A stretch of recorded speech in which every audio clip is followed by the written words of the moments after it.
Hey, what's up, everyone? This is Gary A. Swaby, and you're now listening to our spoiler-filled discussion of Marvel's The Punisher. And I'm here with Mr. Richard Bailey Jr. How you doing, Rich? What's up, Gary? Good evening, listeners and viewers. Indeed. And I'm also here with Miss Dana Abercrombie. How you doing, Dana? Good evening. Hello. Okay, what accent was that? I don't know. I heard it on TV once. The guy just said, "Good evening." I think it's one of your people. Really? He just enunciated everything. Good evening. Oh, man's not hot.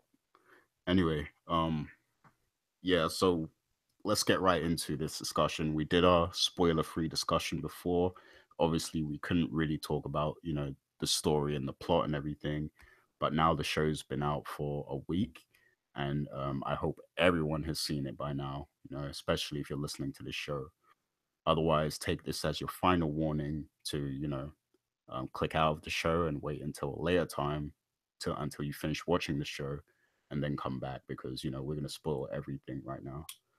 So, on the first show, we talked about the pacing, and obviously at that point, we'd only seen 6 episodes, but now we have the full 13 episodes. So, I do want to revisit that talking point specifically and ask you guys what you thought of the pacing of The Punisher and, compare it with other shows as well, if you must. So I'm going to go to you first, Dana. What did you think of the overall pacing of this show after the 13 episodes?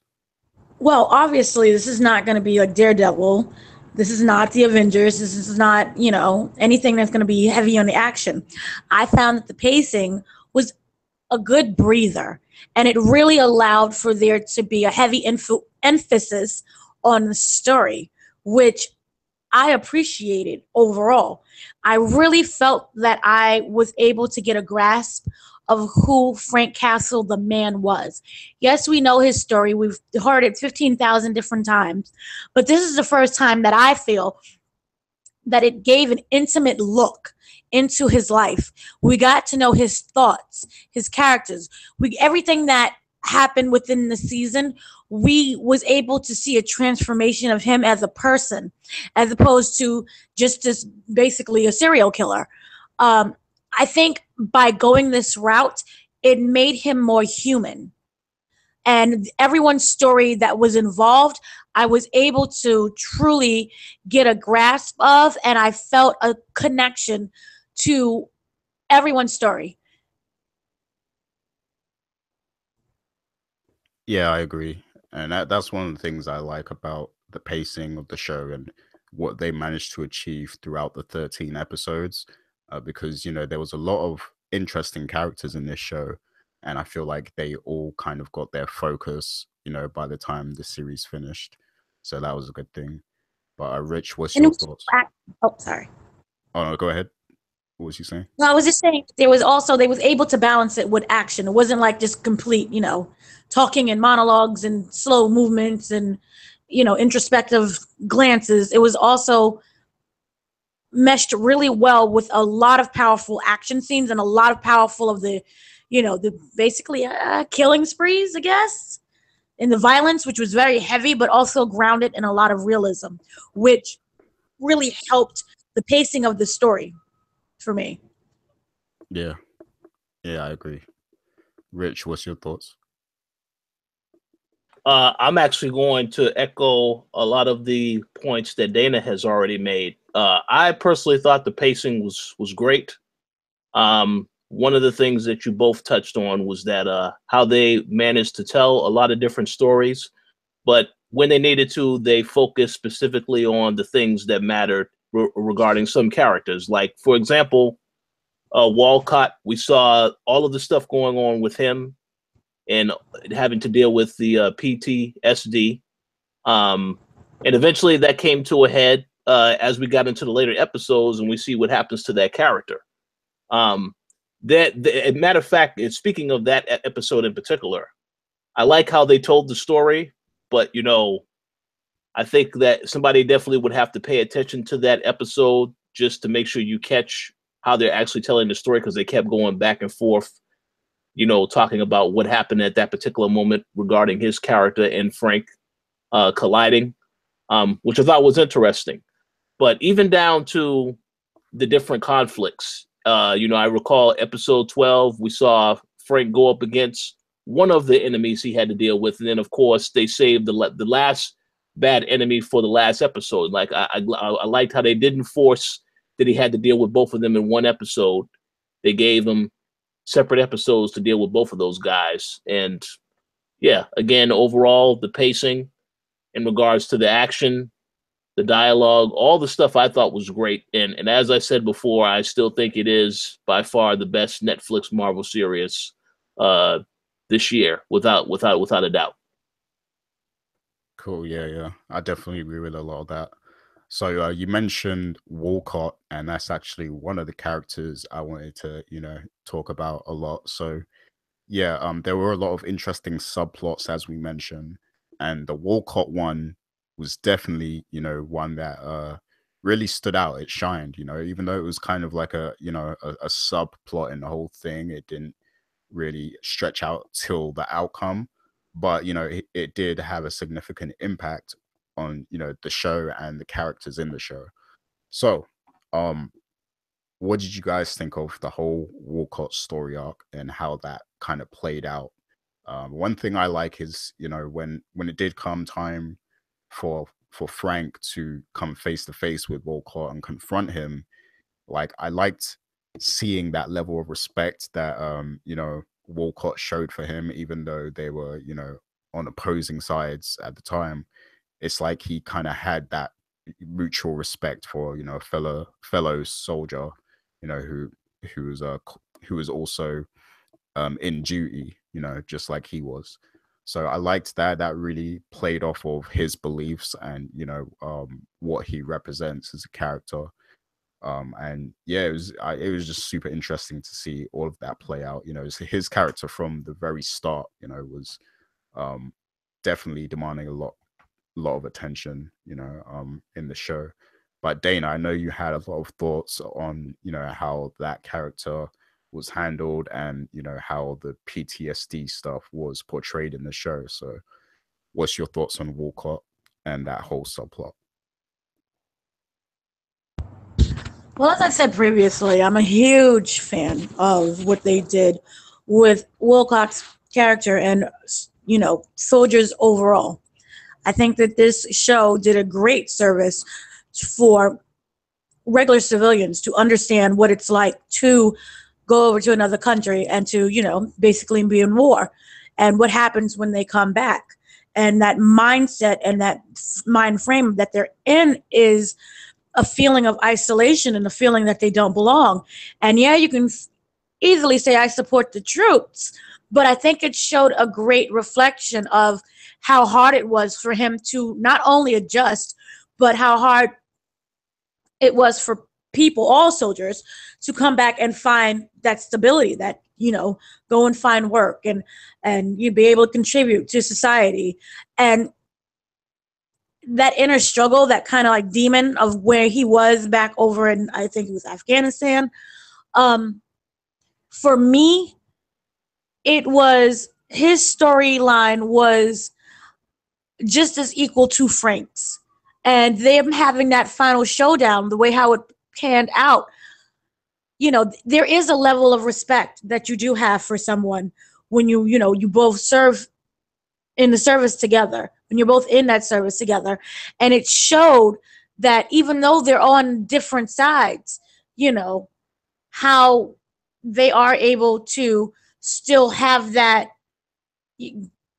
decency. It's hard to like explain, but that kind of like that, their shared understanding of what it is to be in war. And so that scene and them finally being together, and even his whole storyline, I think was just as equal to Frank.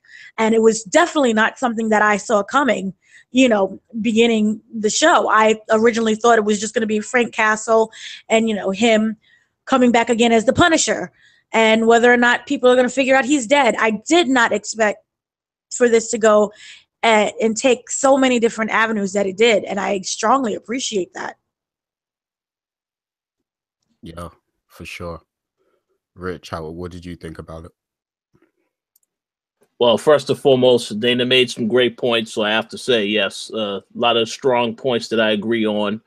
I have to say this. I'm very glad that Curtis, aka the black guy, didn't get killed, because I believe that on the last show, after we recorded our last show, we had a discussion. I said I hope he doesn't get killed, although he definitely got his ass whooped by Walcott. So I guess I'll take that, instead of him getting killed.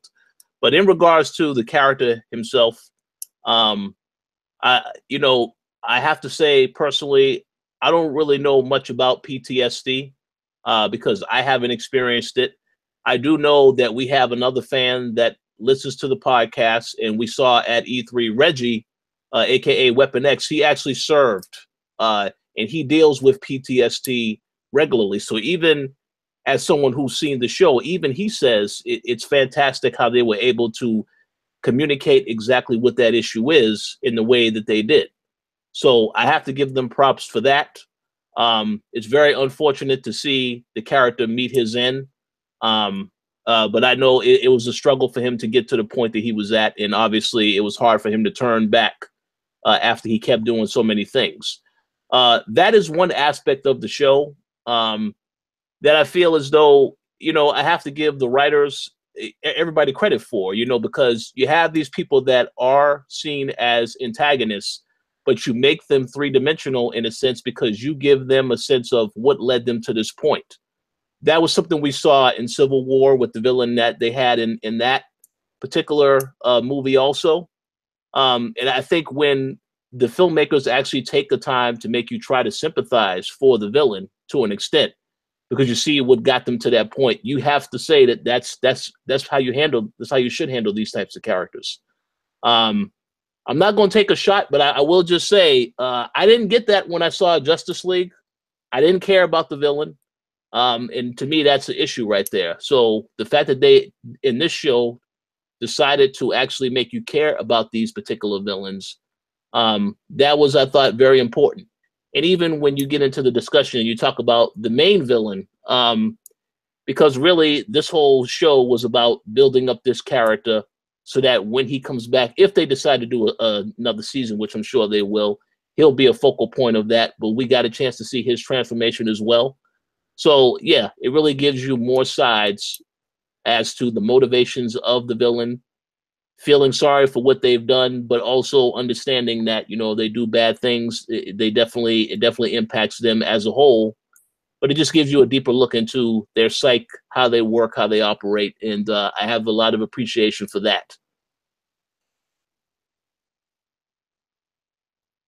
Cool. So, Yeah, yeah. indeed, for sure. One thing I wanted to ask about Wilcott was, in the scene where Curtis is, tied up with the bomb attached to him, who is the person, who is the dead body? Is it his dad or is it like someone random? Because I thought it was his dad. Yeah, that's the guy. That's the guy he killed. I don't know if that was like an officer or that wasn't the father. It's the other guy he killed in the episodes earlier when he shot that guy, and then he stabbed him. Well, he did all this other stuff to him. It's that same guy. That body was still in there. At least that's what I thought. Okay, yeah, I think I forgot about it, but yeah, that makes sense. Yeah, and can I? go ahead. Sorry. No, go ahead. No, I just wanted to say how much it's really hard for them to find a balance between, yes, they have a villain, but also humanizing people as well. And even though Wilcock does things that are, terrible, you can't help but to feel sympathetic towards him. So that, it's very hard for shows and movies to even create that in, whatever they're trying to do. But for them, I think that they did an excellent job. What he did was horrible and tragic, but it's not necessarily understanding how he got there. They make you feel, his feelings. I also want to say that Daniel Lewis is such a great actor that you really feel all of his pain and suffering on screen. And I, absolutely love that about the show. And even when you have that moment where Frank remember he was like over dinner and he was concerned about killing US soldiers. And he was just saying that they was just trying to do their job. It kind of puts like that human moment on soldiers, even people, they're killing, and what Wilcock is doing, he's, planning out to, murder others. They humanize that so much. So I just thought that was just interesting how they did that. Yeah, I agree. And you guys both mentioned Curtis, and I thought he was like a great supporting character throughout this series, and I like that he kind of he had a lot to do with, both of the main, well, not both of the main, but like with two major villains, and how the stories played out. He had a lot to do with that with both Walcott and with Russo as well. So I liked that. He was Jimmy Cricket of the series. He was like that conscience. Yeah, the voice of reason. Yeah, the voice of reason. For sure. And what he also came across as never being judgmental, which I really love so much, is that he always tried to understand what was going on and why someone would even, come to that conclusion. And even when that bunker scene, how he kept trying to reach out and he never judged them, because it's really easy for somebody to say, oh, that guy's crazy. Look what he's doing. He never said that. He tried to understand why he was there. He even gave him suggestions of how to dig the hole so that he doesn't drown to death. Yeah, and I think Curtis, like, he deserves so much respect from his comrades that, there was that scene near the end with Russo in his apartment, and, Russo could have easily killed him, even after Punisher disarmed his sniper. But I think he had so much respect for him that he just, he let him live. So that was cool to see as well. I just want to make a quick comment real quick. It was cool to see, but regarding what happened with Russo, I don't know if he would do the same thing now once he inevitably comes back. Maybe he might kill Curtis now this time, because Frank didn't finish the job. Frank messed him up, but he didn't finish the job. So we'll see. Well, yeah, I got a lot to say about that later. But before we get to Russo and the main plot and stuff, I do want to focus on another character who kind of had a subplot, but they're also, an integral part of the show overall. So Dina, there's been we had a lot of discussions about Dina, and her role in the show. A lot of people would say that she was kind of forced into the show and isn't relevant enough to have such a, commanding role. And some people absolutely love her character, I'm kind of on the middle. I thought she had some good scenes, but then some very questionable scenes too. So I wanted to get, a summary on what you guys think about Dina and her role in the show. I'm going to go to you first, Rich. What's your thoughts? All right, so I'm going to say this right now. I think a lot of guys would agree that the actress is pretty attractive. As I alluded to on the last show, I said that I felt that a lot of people were going to look at this character and they're going to be like, well, yeah, she's hot, so I don't mind seeing her. I know that she isn't in the comics. This was a character that they made specifically for the show, which is fine. But the one thing I really don't understand, and I guess that this is a mandatory requirement for every show, I guess that there absolutely most positively has to be a sex scene. As I asked you guys last time we recorded the show, I asked you, did you think the sex scene was necessary? I didn't think it was necessary. Obviously, for the guys out there that wanted to see more of her, you got to see more of her, but I didn't think any of that was necessary for the actual storyline. I know she wanted to get close to Russo, but that kind of portrays a message that, well, to get close to somebody, is sex got to always be involved? I didn't like that at all. With that said, I don't really think the character is, I mean, I guess you could say she served her purpose. She believed with Frank. She tried to work with him. And in the end, she did work with him. I think it's a little unrealistic for someone to get shot in the head and still survive. So I thought that was a little ridiculous, towards the end. But I guess she's an okay character, but I don't really think it was necessary for her to be there. But again, I guess they decide, when they make these shows, we got to have some attractive people that are nice to look at for the audience so that we make sure that the males are covered and the females are covered. So I guess that's why they did that. But I don't think it was totally necessary. And I definitely still don't think the sex scene was necessary, but it is what it is. Okay, and what's your thoughts, Dana? Y'all already know I don't like her. I didn't like her in Emerald when the show was canceled. I don't like her in this show, which she should be canceled. She should have just died. I'm sorry. I find her character to be one of so unnecessary and also very annoying. And I don't know if, shows like these, if they're forced to have the female in there and make them just annoying. But I found her to not really serve a purpose aside from, is Frank Castle dead? I bet you he's alive. That's literally her only purpose in the show. And I did not like her at all. The whole scene that you was talking about, Richard, that was bland. It wasn't even something like Jessica Jones and Luke Cage. It was just bland. She was bland.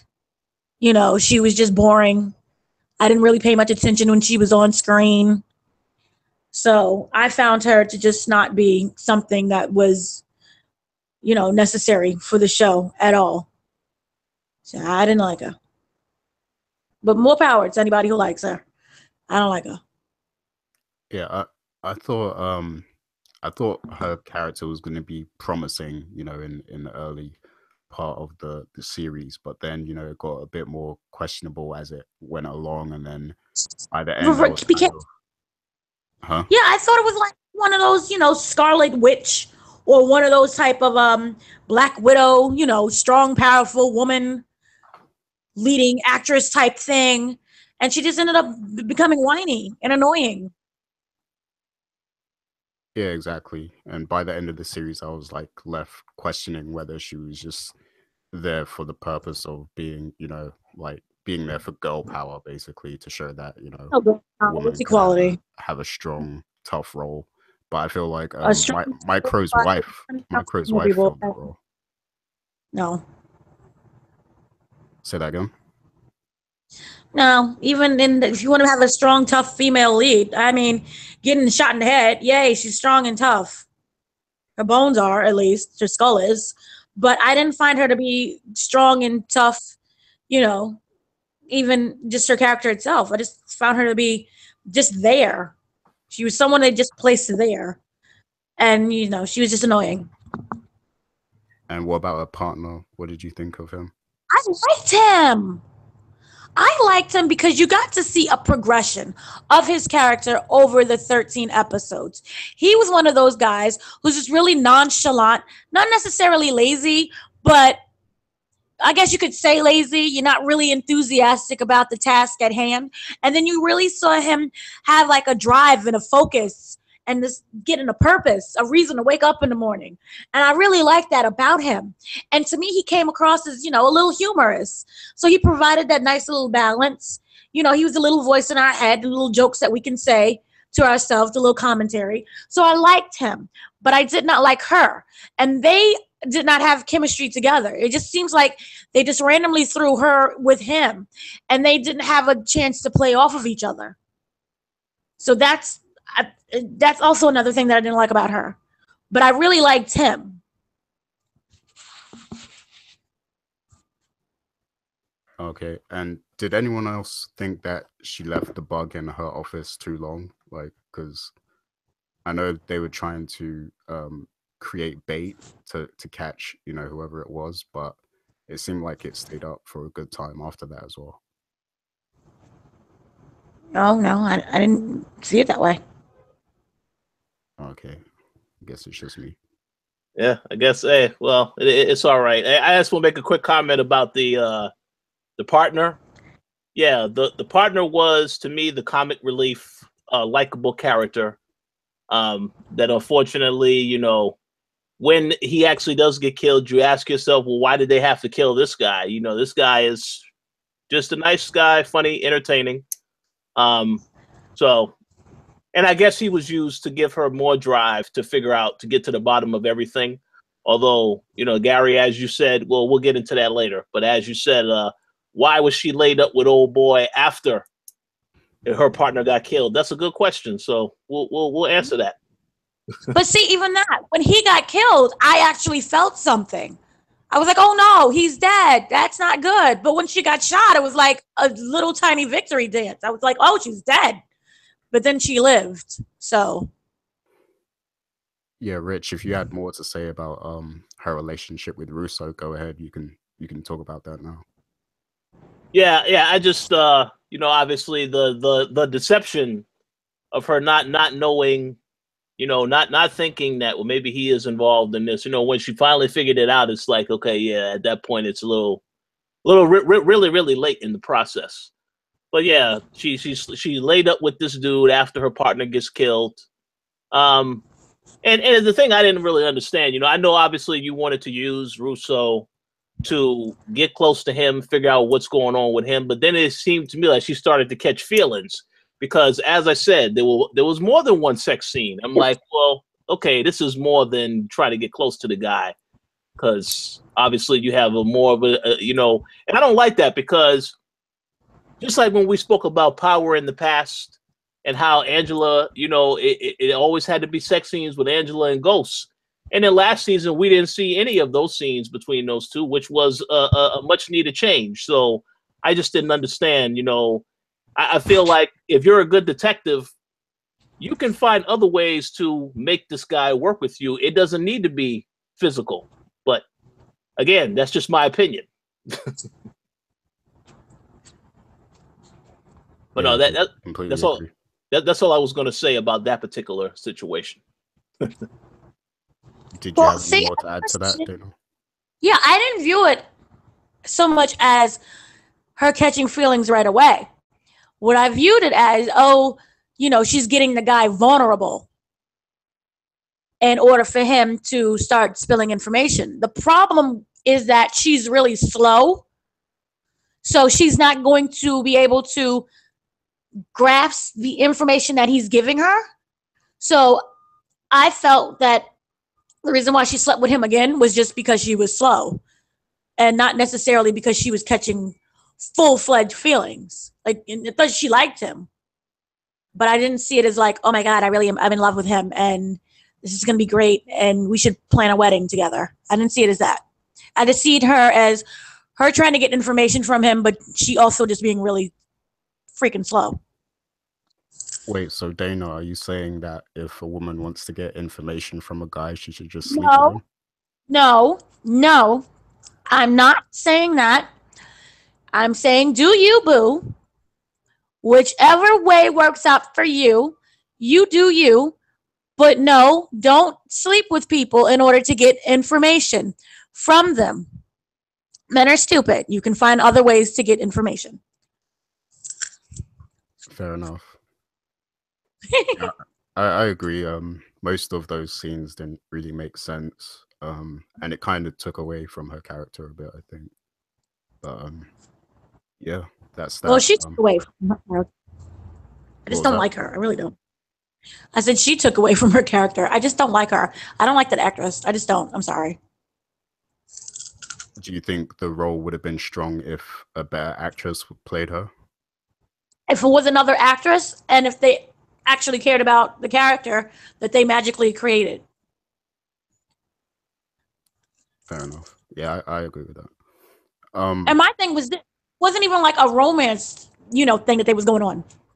I think that even if it was written as a man, it probably would have been better, because once they tried to make it like that weird possible romance, not possible romance, it just became really weird.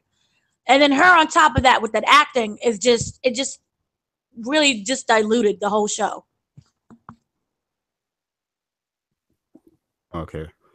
So yeah, I really wanted to transition and talk about Micro and the Lieberman family and what you think of their role in the show. So Dana, I'll go back to you. What do you think of the Liebermans? Well, I loved Micro I thought that he was, well, he was originally in the comics, was just like a regular tech guy, just shouting out, techie things.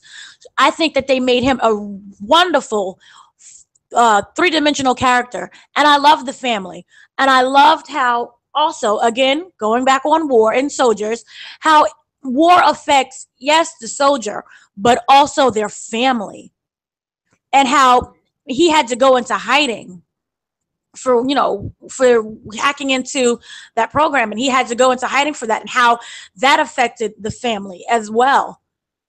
And you got to see how the downfall of everything on different angles.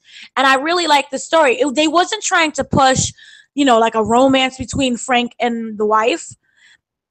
She was just really lonely, and I felt that it was the first time that anyone really tried to reach out to her. Not even though he wasn't like intentionally trying to get information and stuff. Well, he was, but it wasn't like I'm going out there to have a romance with you. I felt that it showed how lonely she was, how a basic conversation would just change her whole dynamic and her whole day. I love how they showed the children and how that affected them. And you have the boy, oh, you can easily say, oh, he was a brat. He was a brat. But if you dig back into why he's a brat, that I felt fleshed out the characters even more. Even the whole situation with the daughter. So I loved everything that they did with the family. And then Micro, just watching them from afar, and you can see the actor, how he had like this hurt in his eyes constantly all the time, how he just wanted to just be there. And while he's there, being able to watch over them, how he longs just for that physicality of just being able to look at his children's eyes and saying it's going to be okay. So I loved every single thing about their storyline and what what all the actors did with their role in that family. Yeah, I agree. And I think it's pretty amazing that they were able to capture all of that in the 13 episodes, because like they could have easily just made them like a a template family, right, without and a one-off, one scene, and that was it. Yeah, exactly. But they added depth to each of the family members, and that kind of added to Frank's character as well, because it was like he was visiting a family similar to his family. To his own? They were still Yeah. alive, kind of thing. So And you can see him going from like that I'm blocked off from the world situation, I'm in pain, don't look at me, to him opening up to that family. And him, even the whole situation. Remember when there was I forgot which episode, but he finally came to dinner, and then like the guys came in and shot the family. Oh, yeah. Even in that one little scene, that you could see how he had like, even though he was watching it, and it was supposed to be Micro in the the father seat, the table. He was like the head of the table, and he was watching over everything. You could see that connection that he had, even with this family, who is technically not his, and how he felt such a strong wave of passion towards them that he equated it with his family when he lost his children and his wife. So I love even little things like that. Yeah, what do you think, Rich? Yeah, I agree with a lot of what you and Dana have already said. I don't want to repeat too much. Two things I will say. Personally, I thought they handled Micro very well. I believe at the end of the first episode, that was when he made the call to Frank, and they sort of made it look as though, well, this guy might be a problem for Frank, and that's how Frank interpreted it. So eventually, you see over time, they start to develop a relationship. Yes, they do have their ups and downs on some of these episodes where, they didn't quite trust each other. But initially, in the end, they did work together and they got the job done, which is great. I like how they did show depth to the whole family. As Dana alluded to earlier, the wife felt very lonely, so that was why she wanted to kiss Frank. I think it was important to show that Frank was making an effort to open up to people, but then to also emphasize the fact that he is a loner and he just prefers to be alone, And I'm glad they emphasized that, even down to the point where when Frank wanted to give up himself to basically, because he wanted to be there in the midst of the guys who he despised, because he wanted to kill him. And yet you saw Micro had to just go back on his word. Even though he told Frank he wasn't going to get involved, he still went back on his word to make sure he was all right. So you really get a sense of the bond built between both characters, which I appreciated. Now, I will say this, because I have to throw a joke in there or two. Micro, I believe we found out the final episode how he got his name, because once he actually got a chance to be with his wife, and it was so quick, then you have to apologize. I'm like, man, your wife been waiting 13 episodes to get laid, and here you are. This is the best you can do. Come on, son. That's you need to work on that one. So, but that was a little ridiculous. One other thing I did want to comment on, though, the scene where they did the exchange, and Micro decided to make it pretend like he got killed. I thought that, man, listen, after putting his family through the first incident, that has to be very traumatizing for them to see. I understand why he did it, so he can try to protect them further. But man, the reaction that the wife had after, I thought that was perfect. Yeah, you're like, what the hell is wrong with you? Why would you do this? Because it's very traumatizing to go through that when you think that you've lost somebody and then you see they're still there. Then you think you lose them again. That could take a toll on somebody emotionally. So thought that was very, very, I didn't expect them to do that. I knew that they had to try to get him back with his family. I didn't know they were going to take that approach where he had to pretend like he got shot again, but this time in front of them. That wasn't expecting that, but I mean, it still worked out in the end. He got back with his family, so it's a happy ending for them for now. So I have no other complaints. Yeah, agreed. That was definitely an intense scene there near the end. But yeah, I like it. I like what they did there. Yeah, so moving on to the main villains and the final aftermath of the show. What did you guys think of both Russo and Rawlings, the two main villains?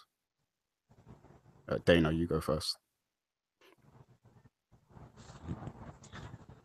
I thought that they were, again, one of the fleshed out characters. I look forward to in the next season, which we have no idea, which is going to go on. But I think that, them as characters, it really helped the overall story.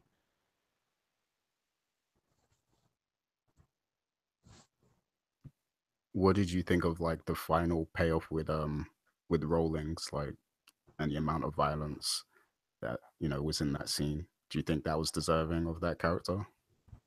Yes, absolutely. I mean, did you not think so? I thought so. Yeah, I will say one thing, because I understand why they did it, because Russo is obviously like the better character, and like his character, like in the comics, that character Russo actually becomes Jigsaw, so they're probably going to do that in the next series. But like I would say that scene should have been Russo, because like it seemed like he was definitely shaping up to be like the main guy that you wanted Frank to kill, and then you kind of didn't get that payoff. But I understand why, because they have to set up the next season or whatever. But yeah, like the other guy Rawlings, he didn't, obviously he did a lot of bad things, and he's the main reason why Frank's family got killed. But I would have liked more of a brawl to happen with him and Russo, a scene like that, like a real gritty, violent kind of scene between those two. Oh, that scene in itself was gritty and violent. You mean the one with Russo at the end? You didn't? Yeah, it was good, but So the hostages kind of added another element to it. But yeah, it was okay, I guess. And it gave a chance for Frank to turn him into Jigsaw, so that's what it did well, I guess. but I wanted to see like, you know, a full-on brawl between them, you know, no hostages, no distractions, just those two. Yeah, but here I don't think that that's Marvel's thing, because even if you looked at, remember Luke Cage, at the end of Luke Cage, what we got. So I don't think Marvel knows how to do that finale brawl. Yeah, yeah, I think you're right. What do you think though, Rich? Well, first and foremost, the Rollins brawl was brutally satisfying, if I can say. Yeah, Oh. he deserved everything that he got. Now, to me, he kind of felt like a villain who was just pulling the strings. I mean, only time I saw him get physical was when he saw Frank was tied up and he decided to try to beat the hell out of him. But prior to that, he's just the guy pulling the strings, taking orders, trying to do this, that, or other, telling people, you do this for me, so on and so forth, just trying to be really bossy. This is why at the end, when he had that little exchange with Russo helped Frank to make sure, yeah, get this guy out of here, because they just got fed up with him. The scene that Rollins had where he met up with the lady prior to, you know, talking about, well, we have a problem we got to take care of, and it was right on top of that bridge. I actually thought he was going to kill her and throw her off the bridge. And I was going to be like, wow, well, yeah, this character, yeah, because he was the one essentially working for her, you know, taking orders from her. So I thought that was going to be a moment of clarity for him to step up and prove that he's more than just somebody who's taking orders and then giving orders to others. But that didn't happen. So I said, okay. So, but when they had their little brawl, yes, he deserved all of that and then some, because of how they portrayed the character throughout the season. Was somebody who was just Frank wanted to get his hands on, who was behind all this other stuff, and then he knew he was behind all this other stuff. So I'm fine with that. To go back to you guys' point of the, you know, Jigsaw, Frank being the one that created Jigsaw, yeah, they definitely needed to save this guy for, you know, if they decide to do a second season, because this whole season was about building up this character. I didn't want it to be a situation whereas if you've seen a lot of movies in the past, I can give you one example. I believe it was The Dark Knight, where the whole movie, the villain was the Joker. And then, of course, at the end of the movie, we have to see some exchange with Two-Face thrown in there very quickly. I feel like you don't need to rush that particular battle. Obviously, they had their battle, and then you see what happens as a result of the battle. We see Jigsaw is now going to be the character that everybody has to be concerned about. So you have to give this character a reason to come back second season, and also for there to be a villain second season. Now, I'm assuming that maybe we'll see Kingpin, but I don't know about that because he's already confirmed for Daredevil season 3. But you needed a reason to have a second season, to have another villain that Frank has to worry about instead of, I guess, introducing a new one. But yeah, I mean, at the end, Frank did have a choice whether or not he wanted to kill the character. So I'm very interested to see how they change this character, how they make him even more ruthless when he does come back. Because if we all recall, the guy who they got to play Russo, I say, in my opinion, this guy is kind of like a pretty boy. You know, I'm sure a lot of people, a lot of women looked at him like, oh, he's very attractive, you know, stuff like that. And even on the show. Dana did. No, the thing is that he came across, even, yeah, you could be pretty and, you know, think that you're hot mess and be ugly as well. The thing is that his character is so prideful, especially in his looks and how, you know, he dresses. It's like that whole American Psycho thing that he has with himself, that I loved what they did to the character, that even though he's not dead, he destroyed his face. So now he has to come back as, you know, well, I feel he's going to be a completely different person. Because what happens when, you know, the thing that you hold most in your life is now destroyed. So I love that whole ending. Yeah, it wasn't like a shoot 'em up, bloody everywhere, you know, him being beaten to death with Frank's bare hands. But I love what they did. And then they set it up for the second season. Absolutely. Because, like I said, from the beginning of the season onward, when they introduced the character, you saw, yes, this is a character that, well, he was a ladies' man. He went after the women and all this other stuff. And yeah, like Dana said, very prideful. So you had to see him now. Now he's going to be transformed into a totally different character. So I appreciate the fact that they told the story. They didn't have him get killed right away. And, obviously it's going to be interesting to see how different he is when the show does come back for a second season. But yeah, I mean, I don't have a problem with them making Rollins the focal point, because, I mean, again, this is a guy that Frank had to deal with this character. Since he wanted to get his hands on him. We already saw that in the first 6 episodes, he wanted to get his hands on him. So eventually, I didn't have any problems with how they dealt with him. Again, the whole season was about building up this Jigsaw character, and I think they did a good job. So we all can look forward to seeing how their interaction will be when it happens next season. And maybe if Dana will get her wish, and Jigsaw will kill the female agent as soon as he gets the first person that he killed will be her. Then, Dana will be happy to see that. Yes. Yeah, I think my main issue, and it's not a big deal because it's still, a great show and everything was well done, but I think my biggest issue is that Rawlings was so blatantly outshined by Russo, and obviously Rawlings is the one that is directly to blame for Frank's family being killed. So like when it came time for him to die and Frank killed him, I didn't care as much as I should have, because Russo was built up way better than he was. Like, he was just kind of like there throughout the season. I think like there was a few moments where he did a sinister thing or two, but Russo was, he was doing so much more as a villain that he was just built up a lot better. And by the time. See, I feel this. I feel the whole purpose of the whole show, is to get the guy who killed Frank's family. And even if they did have a climactic ending, this big brawl thing, I wouldn't feel that attached to it. I think that, the guy who was Russo, I think that he overall is just more impactful as a character than the random guy who killed Frank's family. We got to see. I agree with that. The problem we got to see him throughout the episodes, and we learned that he's a hitman, which is also why Frank doesn't like him. Which also, in my mind, is why he didn't kill him. And like he would have done the guy who actually killed his family. Yeah, no, I actually agree with that. But the issue is that, okay, the guy who killed Frank's family, like, we don't care about him enough as, like, we should care more. Like, by the time they fight, we should care more about him because he's the guy who killed his family.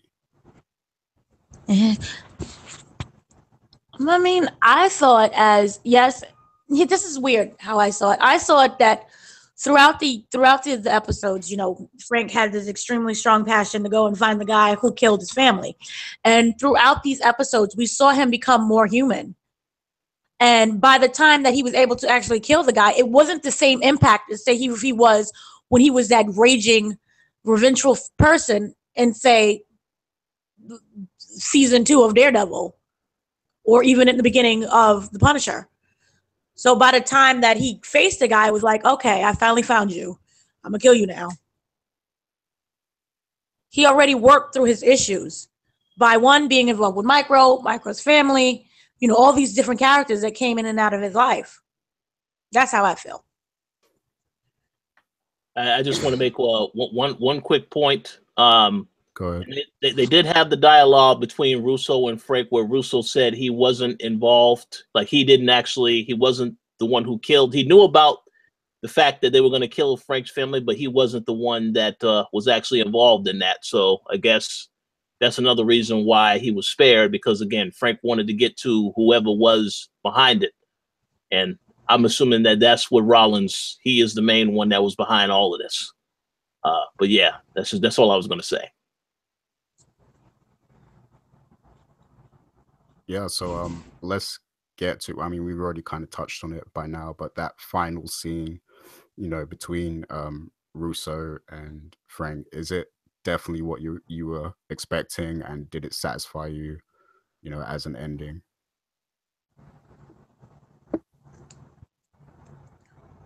Go ahead, Rich. Oh yeah, I would say it was. I would say it was satisfied. I mean, again, the final showdown was action packed. They made sure to set up the episode where you got to see a flashback in the beginning of the last time that they were at at that particular area, and the interaction that Billy had with the whole family and Frank. So I like how they once again, really emphasized the importance of that particular area, even though we had seen, Frank having flashbacks of this type of stuff earlier in the season, but they went right back to it again in the final episode. I think, yes, it was very brutal. Again, the only thing, like I said earlier, I didn't like that Dina got shot in the head, survived. I thought that was very interesting. But yeah, the whole thing about beating the hell out of this guy, all of the shots that they both took at each other, and then just rubbing his face up against the glass. I think that was like okay, yeah, he really messed this guy up. So again, whenever this character does return, he's going to look totally different. And Frank will, of course, have that reminder that he did that to this guy, but he also has to know that when he comes back again, he's going to be coming back to come right after Frank. So he has to be prepared for that. But the final encounter I was totally fine with that. And my guess is that what they might do next season, if they have a second season, maybe they will show even more of the flashbacks of the relationships that those two characters had with each other, to really flesh out and tell the story once again. But yeah, I was satisfied with the violence. The one thing I said about in the last time we did our little non-spoiler review is that I appreciate that the show is realistic and very violent. We saw Frank get beat down, shot up several episodes, and you would wonder, well, how is this character still standing? And then you had the episode where he took all those shots. He was out for pretty much the whole episode. Really makes you fear for his life, to know whether or not he can actually make it. It's not like he's a superhero where you take a shot and then I'm fine, and you're still fighting the guy after being shot a few seconds earlier. It's not like that. I mean, yes, there was a couple of instances where it felt that way, but again, anytime he got shot up and took damage, you felt, oh yes, this is realistic. You see blood, you see him wobbling side to side, so you got a sense of all of that. So yeah, I appreciate all the violence, everything that they did. I have no problems in. The final fight was excellent. Makes me very interested to see what they do next with both characters. And how about you, Dana? I thought it was glorious. What was the full question? Basically what you thought of, the final confrontation and how it was built up and everything. And I thought it was great. I do. As I previously said, I liked all of the battles. I liked everything was very realistic. Even the way how Russo got his face basically mingled with the glass. I like that, and he took the one thing that I feel that he valued. Was his face. Just like the one thing that Frank valued was his family. So it was very eye for an eye situation. So I loved everything about that final scene. Now I'm going to be interested in seeing how they do a season 2, and how if it's going to focus on Russo and his life, after Punisher, what he's done to him on a psychological level. And like Richard said before, I would love to see the relationship between those two, because we didn't really get to see much of, a relationship of him with the other guys. So I would like that. Overall, it was great. I liked the final scene. It was very realistic. It wasn't anything crazy, where you just think that, oh, this is I felt that they fleshed out the ending very well. Cool, yeah. Nothing. I really enjoyed, the final scene. My criticism, wasn't with the actual final scene itself. It was more so with, the other antagonist, Rollins, and yeah, I just felt like that wasn't built up enough for me to get as excited for that scene. But the final scene between Punisher and Russo, that was great, I think. And, obviously the, mangling his face and stuff, that sets up the future of the character very nicely. And I guess it was fitting that, see, this is like where my criticism lies. The fact that that scene happened, where his family died, and I feel like the Rawlings one should have been, reserved for that, because he's the one that's directly tied to his family being killed. But still, it was a good scene. I'm not saying it was done wrong or anything. It was still good the way they did it. But yeah, satisfying. But since both of you brought it up, this was actually going to be one of my next questions. So yeah, speaking of the next Punisher season, what do you guys think might happen in that season based on, everything that happened in this one and how it concluded? What do you guys think's going to happen with, with Dina, with Curtis, with Micro, and everyone else, and obviously Russo? So go ahead, Dana. Well, Dina dies. Yay. Micro, I think he now has to learn how to adjust with his family, because it's very easy to say, I'm going to be, this and everything's going to be great when you're watching something from afar, as opposed to being directly in there and impacted by that. So I would love to see the dynamic between him and his family now that everybody's reunited. I think that in itself is so strong. Also, I would like to know what's going on with the other soldiers that was there at that mission and how they're able to adjust to home life. And maybe the show will probably uncover more secrets that the government has and how that involves Frank as well. And I want to know, for me, it seems that Frank has a little bit of peace, but just because he finally killed the guy who killed his family doesn't mean that everything is resolved within himself. So I would like to see how that plays out now. Also, I would love to see how Frank is able to, whether or not he's able to go back into society and going back to, being normal again. It's hard to say normal. It's blending in more like he did in the beginning of the season when he was the construction worker. Whether or not we still see him keeping to himself. How does he interact with Wilcox's family? So that whole dynamic in that situation, and also Jigsaw and him coming back and being, angry at what happened to him and his face. And if he, I'm not familiar with the character in the comics, so I don't know how it plays out in the comic, what he's able to do. And I kind of wonder if we're going to get any cameos from the other shows. So I would like to know if he interacts again with Daredevil, with Charlie Cox, the actor, because I can't remember the guy's name.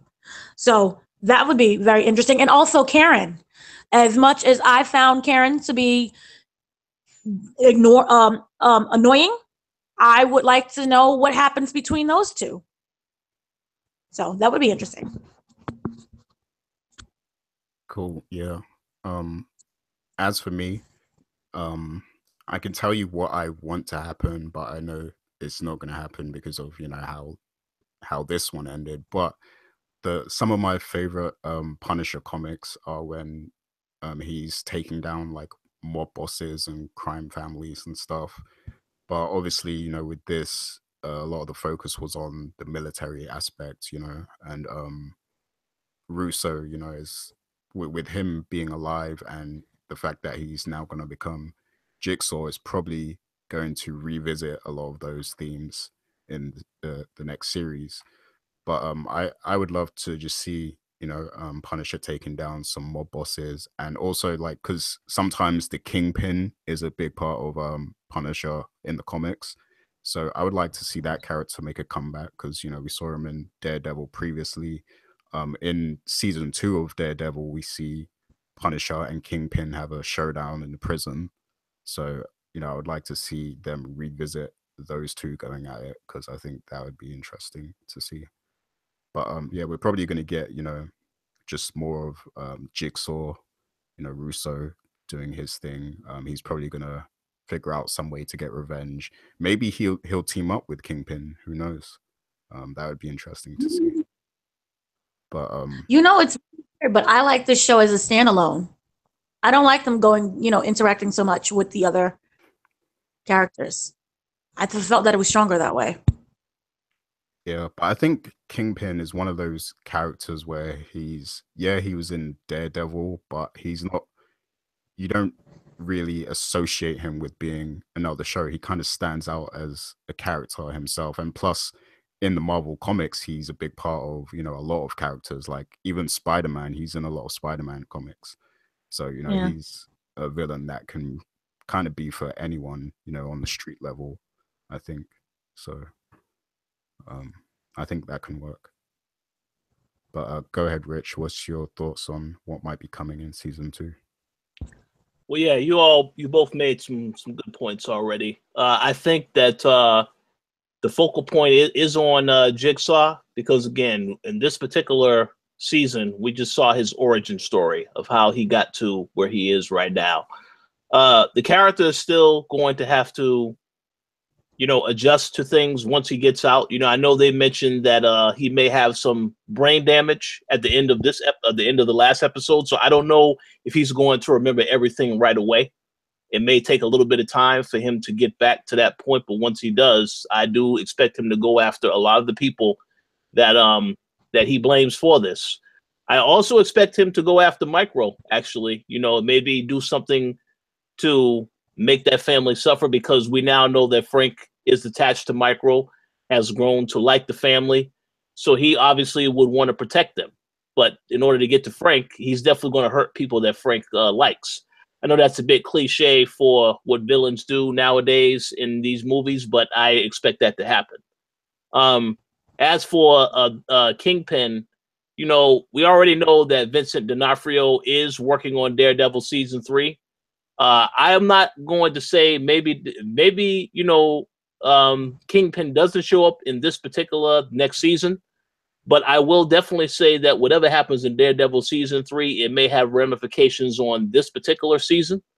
Now that doesn't mean that Daredevil will necessarily show up in the season, because we know that that with Punisher, the actor is able to hold that show on his own. He doesn't need to have any of the defenders show up in the actual show.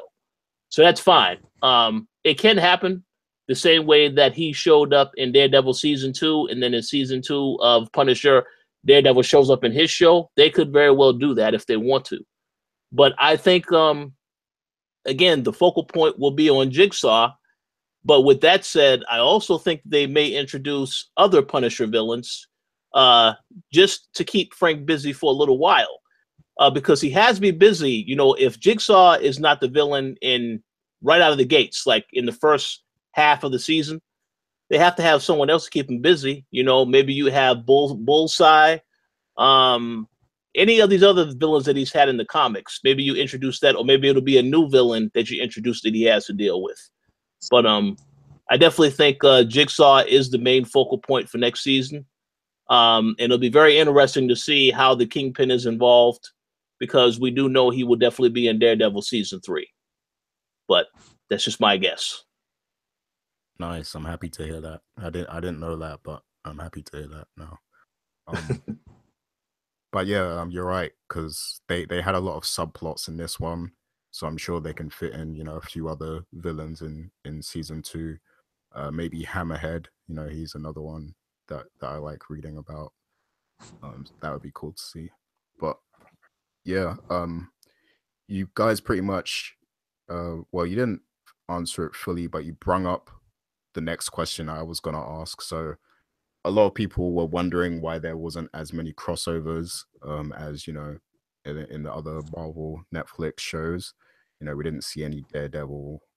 We didn't see the Night Nurse or anyone like that. So do you guys think that worked well, or would you have liked to have seen more crossovers?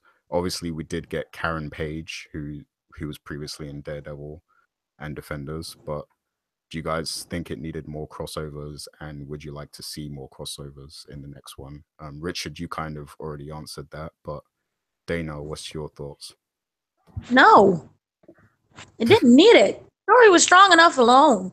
You don't need 15,000 different subplots and 20,000 people walking in and out. No, I liked it. Just leave it alone. Leave it as it is. For next season, maybe throw in Daredevil, as previously said. Throw in Kingpin. That's it. I don't need to see the Defenders try to recruit Frank Castle. I don't need to see Foggy having a conversation with Micro. I don't need all that. So I'm good without it. The story is strong. His actors are strong. Leave them alone. Go ahead, Rich.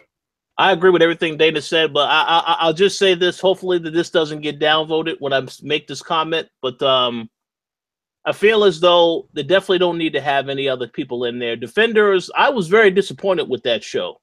And then when I saw the villains they had for Defenders, I didn't feel as though those villains or the threat itself actually matched up to the actual team. And, you know, now with that said, I will say that it was better matched up than Justice League, because Steppenwolf, to me, it just seemed to me like a pushover villain for them to have to deal with. So I will say, yeah, with Defenders, the villains were a little bit weak. Maybe they matched up a little bit better. But I will like to say this to Netflix: if they ever do watch this, definitely make sure that if you are going to have any of these characters appear, make sure that it makes sense to the storyline and to the threat that is actually being faced. Because I just didn't think it makes sense. With this particular show, all the villains made sense. And they were also presented in a fashion whereas you got a chance to feel sympathetic towards them, try to get a feel of their story, what led them to this point, the struggles they deal with, all of that you got a sense of. And, you know, I just think if you're going to have anyone else make an appearance, it has to make sense. Don't throw them in there just because we need to add more star power. No, don't do that. But, yeah, I don't think they're necessary for season 2. Just, again, make the story about Frank.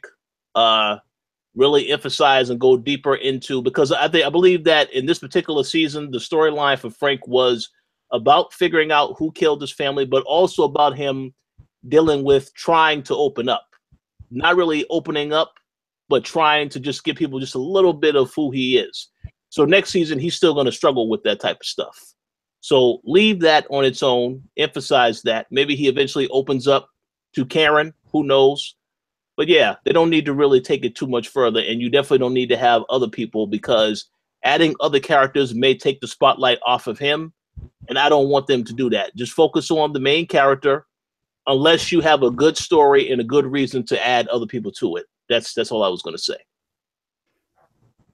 Yeah, I can agree with that last part of your statement.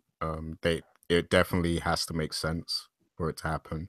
But I do want to say that I'm not opposed to it. I'm not as opposed to it as, you know, you guys are. I would like to see him, you know, mixing with some of the other Marvel characters and stuff.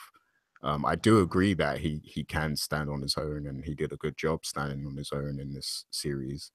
But you know, the thing I love about Marvel is just how much their characters interact with each other. And you know, I'm not saying that was missing from this, but I would certainly like to see Punisher interacts more with the others in the second season. You know, mainly just like Daredevil. You know, maybe you can have the Night Nurse, because there was a few times in this season where Frank got badly injured, and I thought like this would be like a great moment for the Night Nurse to show up.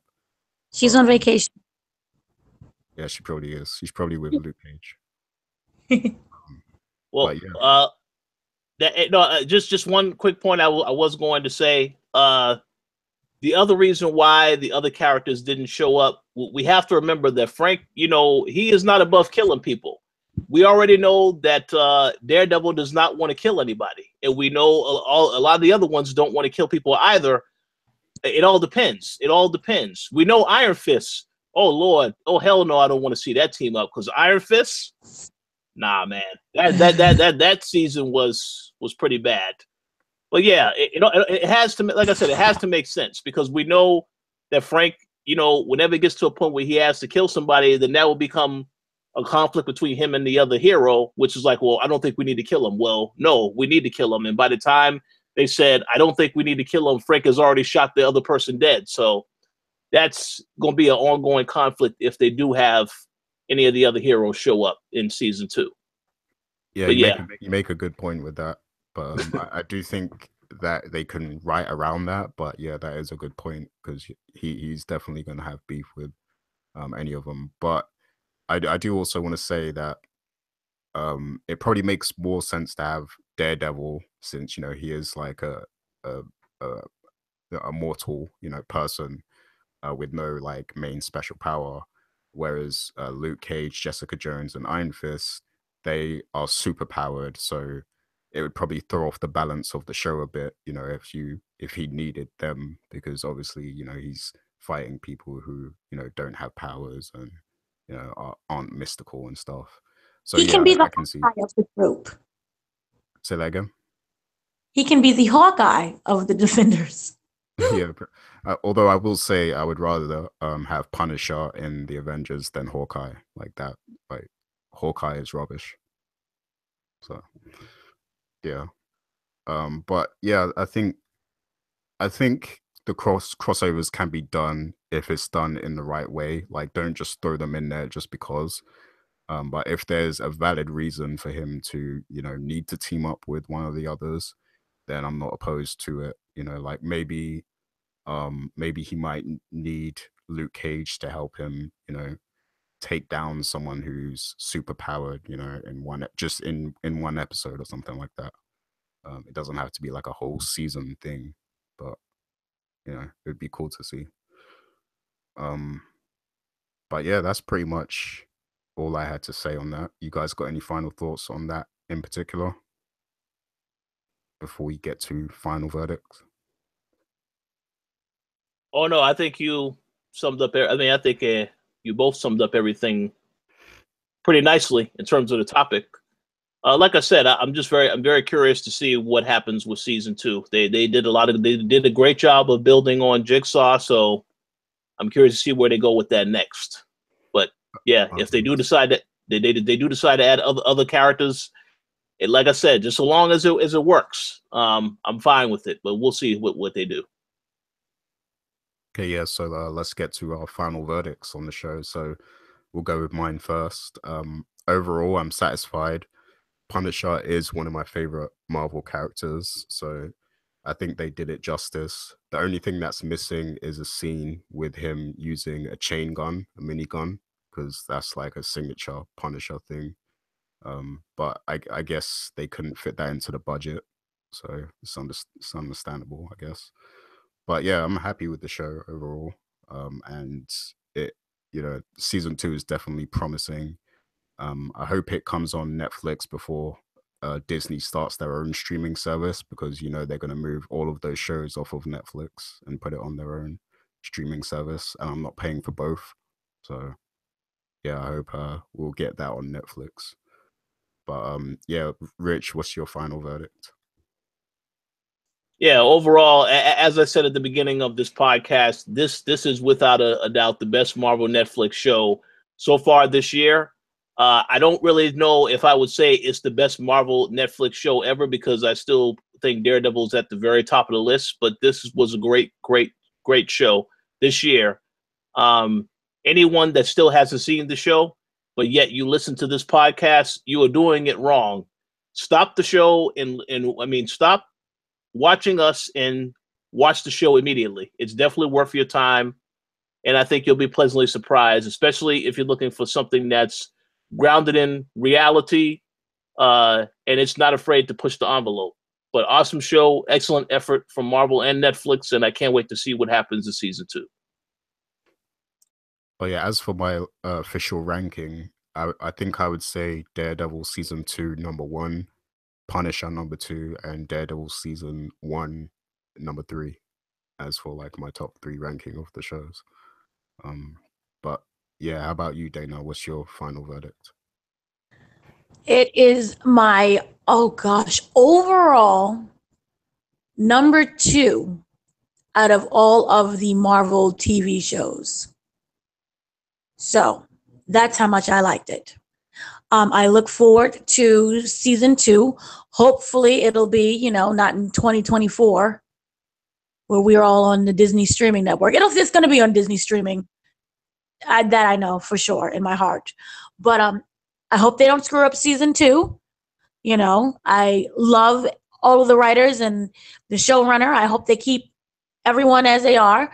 And I look forward to the new season, and I look forward to all the different possibilities. And remember, you don't have to have a team up. So, yay.